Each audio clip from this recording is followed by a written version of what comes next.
Well, thank you very much, Mr. Chairman. I want to thank you and Chairman Durman and the ranking members for holding this joint hearing today. And thank you to our witnesses, not only for being here, but for your careers of service to our country and to the men and women you lead. I am really grateful that former President Trump is safe and extend my sympathies to the family of Corey Comparatur, who was fatally shot at the rally, and my sympathies to everyone who was injured. On July 13th, major failures nearly led to the assassination of a presidential candidate who is also a former president of the United States. The Secret Service has to be fully transparent about how this happened and how it's going to change moving forward, understanding there's also a need to balance Congress's engagement in oversight with allowing law enforcement to conduct an ongoing criminal investigation. I want to thank the agents of the Secret Service for selflessly acting to protect elected officials and their families and our former presidents.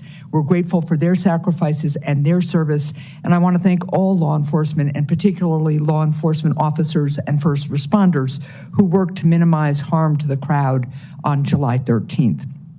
Mr. Rowe, I want to start with you. New Hampshire hosts many political rallies. Protecting the speakers and attendees at these events requires extensive coordination between state and local law enforcement, the Secret Service staff, and obviously campaign event staff. As a former governor, I've experienced some of the challenges that this type of coordination can create, but we know that this coordination is really essential to public safety.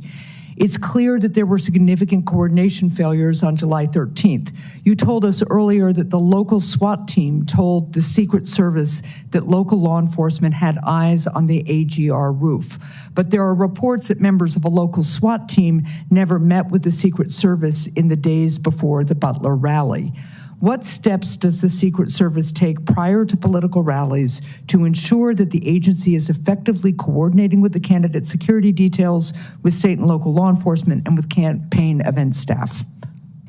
So as part of the advance process, Senator, as happened in Butler as well, there's a police meeting, and basically that is that initiates the advance. That's bringing in all the not only emergency management officials, but all the state and local law enforcement agencies that may have aspects of supporting or assisting in that advance and on that visit.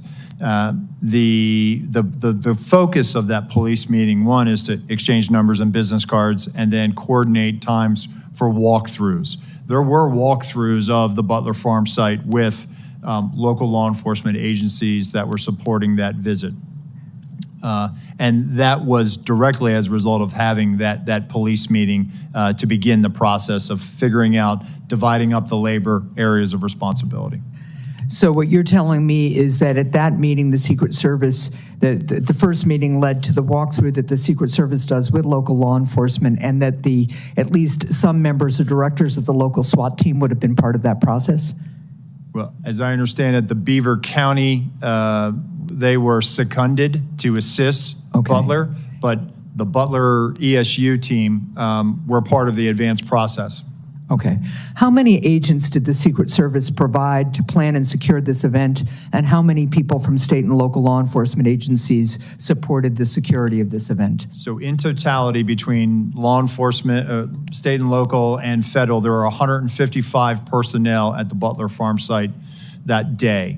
All combined Secret Service, it's in the 70s. And then we had support from Homeland Security investigations that were providing post standers. And then we had approximately 70 or so various Pennsylvania state law enforcement. Okay, thank you. I want to go to one other issue before my time expires. You've talked today and in our secure briefing about the interoperability of the Secret Service's counter-drone capability, that it failed early on, and so it didn't catch the drone flown over the site by the shooter.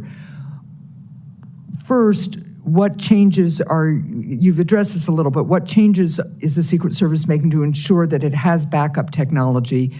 But also, what efforts did the Secret Service undertake to coordinate with other law enforcement regarding anti-drone capability at the rally site?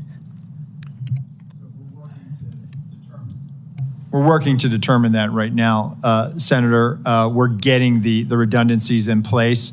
Counter UAS authority, it is a little complex.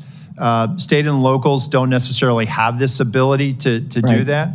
And it does require coordination with the FAA because it could impact commercial travel. Okay, thank you. And Mr. Chair, I'm just going to follow up, and I think one of the things that you're hearing from a lot of folks, but I'm not sure we're really clear on yet, is how is it that somebody who clearly is arousing concern from law enforcement isn't identified as suspicious, and how is it that that information doesn't get to the president, the former president's detail? So I'll follow up in writing. Thank you.